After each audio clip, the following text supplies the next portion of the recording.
Happy Monday, my man. Happy Monday. Let me ask you a question, bro. Yes. Why are you always texting me acting like I'm not going to be here on time every day? Why you got to do that to me? Because that's just how I am. I'm a very time-sensitive person. You can ask my wife. You can ask either of my boys, my brothers. I've always been, like, if I'm a minute late, I start sweating like a madman. So that's all. I've never let you down, have I? No. Not Okay. well, maybe. Other than that night where you didn't ask me out in Colorado to go to a party where I could have seen all my peeps. That was the only time. But really, that was more of a social thing than that time. You're never going to let me live that down. Huh? No? I'm going to have to make it up to you. That's true. That's true. All right, boys. We got a lot of work to cover. I had a tough time nailing this down to just 5 topics today because we could have gone for 50 minutes today. You're right. Okay. Let's start with the deconstruction of the Chicago Cubs. Rizzo, he was the first one to get dealt. He homered in his first game as a Yankee. Then Baez went. He homered in his first game with the Mets. And then Chris Bryant, he gets sent to the Giants right before the deadline. He homered in his first game with the Giants yesterday. Which guy that was traded by the Cubs, and it doesn't have to necessarily be one of those 3 because they got rid of like 30 guys, is going to be most impactful down the stretch and possibly into the playoffs?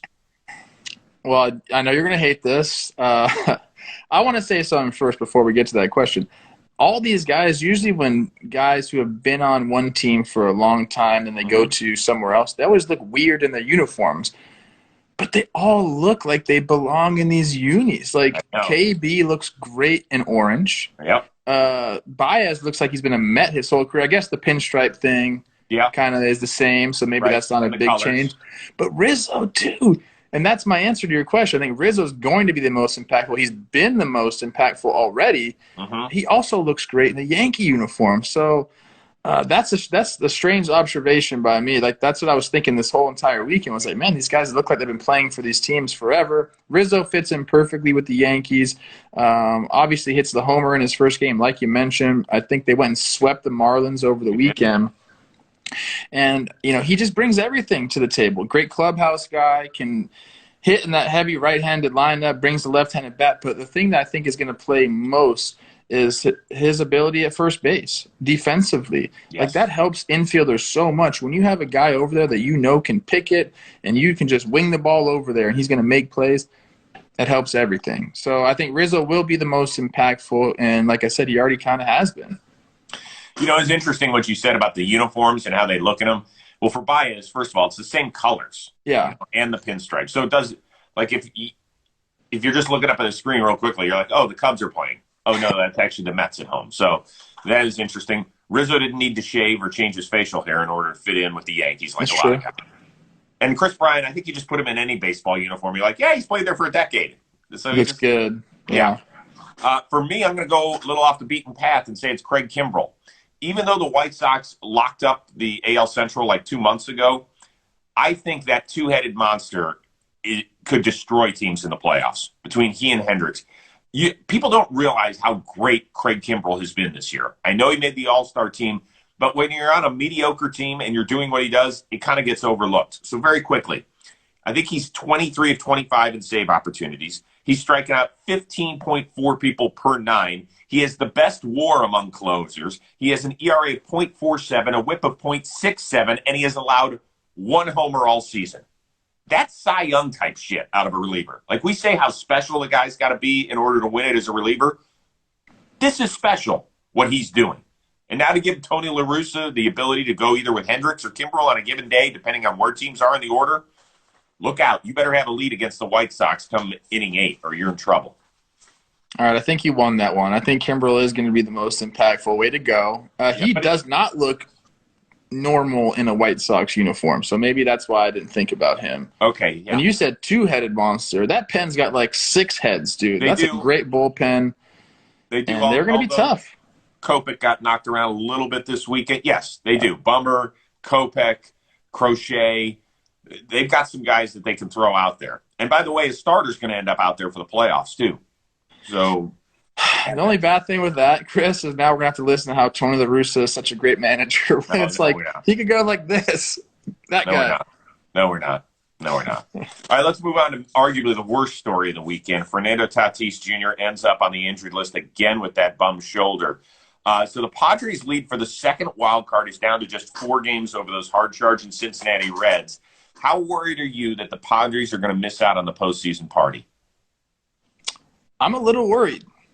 You can't just replace Fernando Tatis Jr.'s productivity. You just can't. Like, I know you brought in Frazier at the deadline, so that helps a little bit. But this is the heartbeat, heart and soul, heartbeat. I don't know, of your team, of baseball, for God's sakes. Yep. So it's hard to replace him. I think they're probably wishing they would have done a little more at the deadline now. I think the pitching was what they needed to address. They didn't necessarily do that.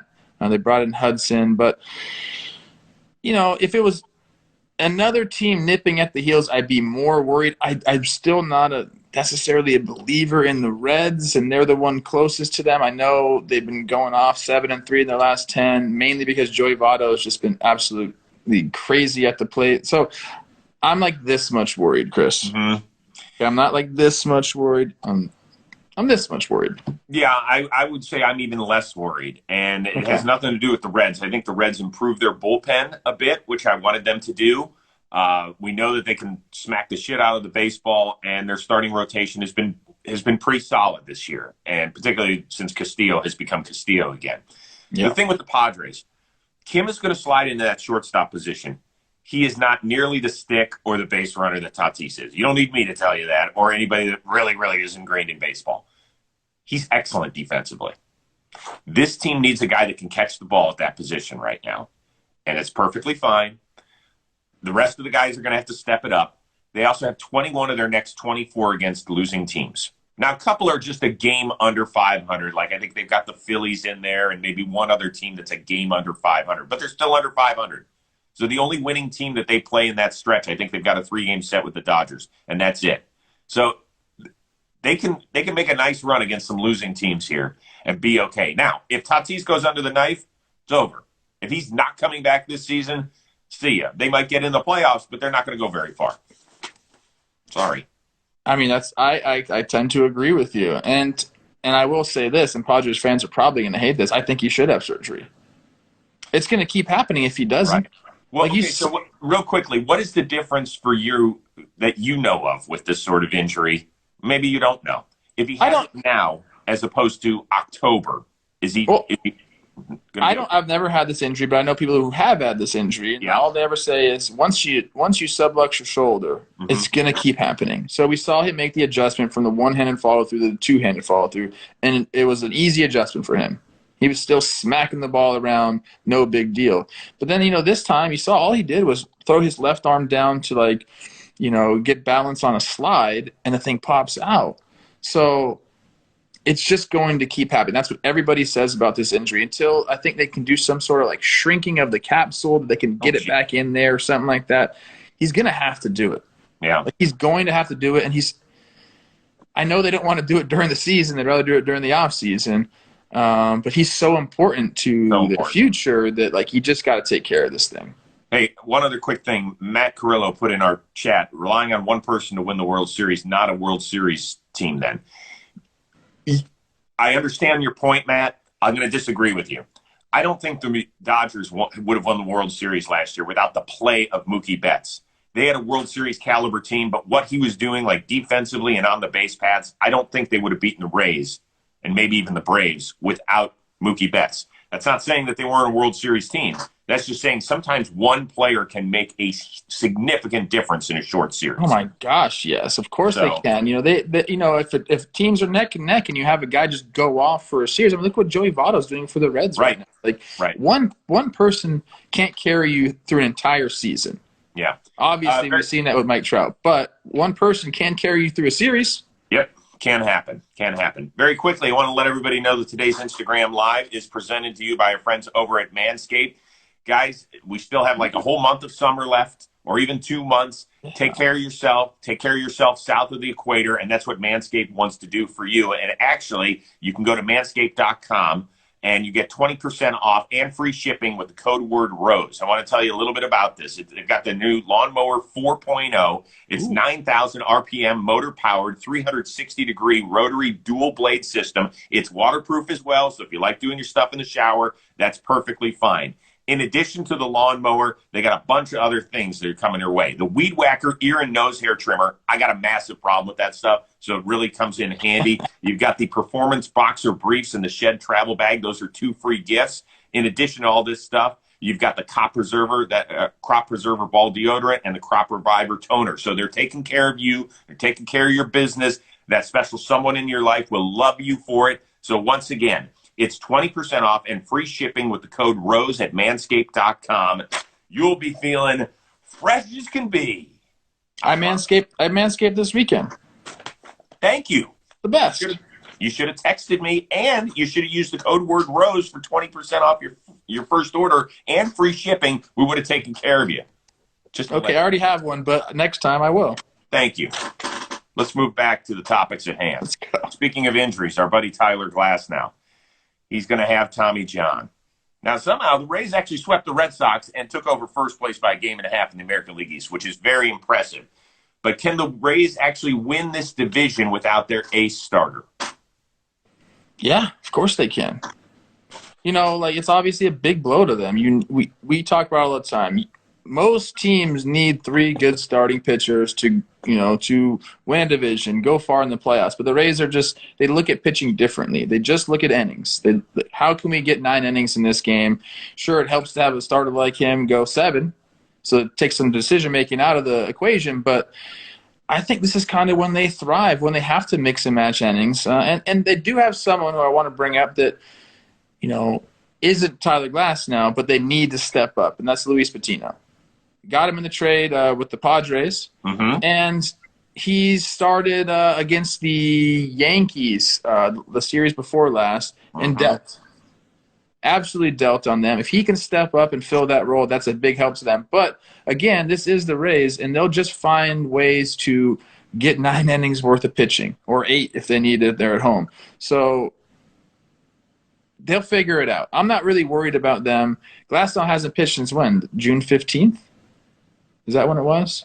Yeah, I think that's right around when it was. Yeah. So and they've been fine. We're sending our best to Tyler. I'm sure the Rays want him, but if there's one team that can figure things out when your top pitcher goes down, it's the Rays. And it's interesting. It's the reason that the Rays make the quote unquote unorthodox trades, like dealing their shortstop in the month of May for a couple of arms. They always are like a half step ahead of other squads. Right, they're thinking, particularly in a season where we came off a 60-game year, now we're back to 162. We want to make a deep run. We're going to need as many arms as possible. And they know that injuries are part of the game. And, oh, by the way, now that we've hit August, teams aren't going to get healthier. I think the pitching is just going to continue to get banged up. And I'm not rooting for it. I'm thinking you keep hearing that teams are waiting for it, and it might happen. So I do believe that the Rays can win this division. I believe they can get back to the World Series. I don't know how. They figured it out, and there's nobody like the Rays in any other sporting organization. There really isn't. And they traded away a starter, a productive starter at the deadline. But that's just what they do, man. I'm kind of over trying to figure out the Rays. Yes. Just like, hey, Rays are raising, baby. Yep. And it's fun to just sit back and watch. All right.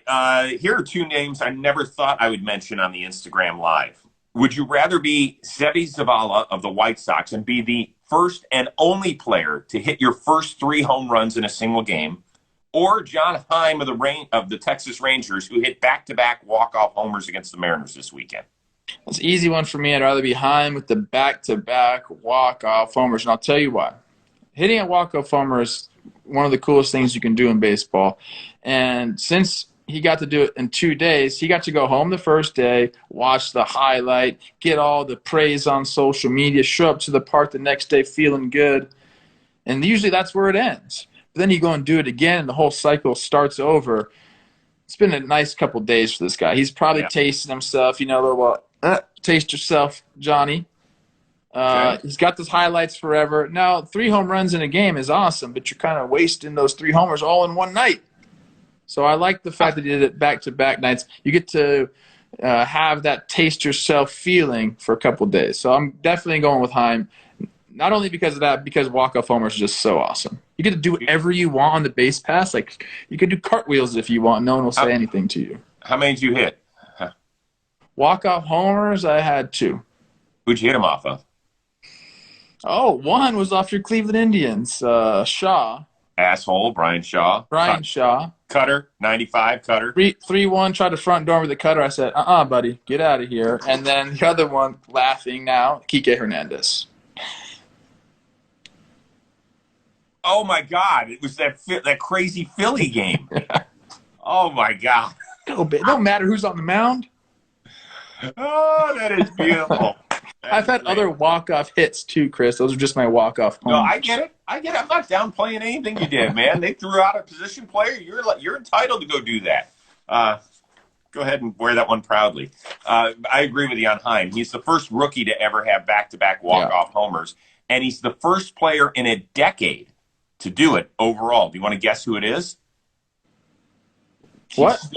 He's still playing. The last I know who it is. It's Pujols. Oh, excuse me, sir. I saw the stat, baby. Come on. All right, let's move on to our last question. Wait, hold on. Frankie Montas in the chat. Frankie, I saw you pitch. I sat right behind your family in Anaheim. Way to go, man. You were nasty. That away. I'm actually going to give you an award on our Talking Baseball show later. Don't tell anybody. By the way, Frankie Montas is an interesting point because, everybody's worried about the prospects that their teams gave up last week. If you look at just particularly the Dodgers, the guys they traded for in recent years, right at the deadline, like Rich Hill, Josh Reddick, I mentioned those guys because of the Frankie Montas was the other side of this. Machado, Darvish, all guys like that. Out of all of those prospects, Frankie Montas is far and away the best one. And Frankie, you're a guy who's at the top of the rotation. The rest of the guys, for whatever reason, for the most part, did not pan out. So when you're panicking that you're giving up all these prospects, hell, I'd rather have a proven major leaguer, with all due respect, than a guy who might be able to make it. Now, Frankie Montas has shown the Dodgers were wrong there, right? Oh, yeah. I love Frankie, man. Yeah. He's one of the many reasons the A's are right in this thing. So good job by you. All right. Gabe Kapler turned 46 over the weekend. Did you see what the Giants got him? They got him a birthday cake. At least we think it was a cake. A huge-ass steak and baked potato. And I still can't confirm whether it was actually a cake because all the quotes I'm seeing are people, they were too afraid to take a bite out of it. They all just wanted to take pictures of it. If you had just eaten a steak meal and then somebody slid a birthday cake in that looked like a steak, would you be able to eat it? Well, I will say this. Gabe and I share the same view on this. I would not eat that cake. Way too much sugar. I don't put that in this temple. You think Gabe Kapler, you look at that guy, you think Gabe Kapler's putting that in his body? Absolutely not. And the last time I checked. It's your birthday. Don't matter, bro. This is called discipline, Chris. You ever heard of it? No. Have you seen this body? Look, no. Last that I've heard about Gabe, who I love. I love. Nice hat, by the way. He literally only eats meat. Like, he doesn't eat anything else. Like, not even vegetables. That potato on the side, he putting that in his body. Meat and butter. That's what he puts in his body, and that's why he looks so dang good. I think it's called the carnivore diet. Could be wrong. Anyways, Gabe is happy birthday, Gabe. 46 years old. You look like you're 32. Can I tell you something? Listen, Millar used to say, because he and Kapler were teammates up in Boston, he said Gabe would put a piece of chocolate in his mouth, swish it around, and then spit it out. He wouldn't swallow it because he didn't want the certain enzymes in his body or something, but he wanted the taste, and that was good enough for him. Sorry, dude. I am a dessert whore. I love desserts. If there was an Olympic team from the USA for eating desserts, Rose is up. I'm telling you, I got a shot at it. I love desserts. At the end of the day, when I'm finished here, I'm not going to be like, oh, man, I should have had 2 less desserts. Well, Gabe's going to live till he's 150 and probably still be taking his shirt off at the pool at that age. So that's the difference. Yeah. All right. I'm like somewhere in between you two. I'm not exactly Gabe Kapler when it comes to my diet, but I don't put that sugar on my body. I think it's bad for you. So everybody listening here, stop eating so much processed sugar. Come on. You don't ever have a dessert? Not anymore. It's been probably almost a year and a half, 2 years. Does Olivia eat desserts? Yeah. Good. Thank God. You know what? Michelle and I will take Olivia out. Don't sugar shame me. Don't be sugar shaming me. Not okay. What do you have coming up on JOMBOY Media?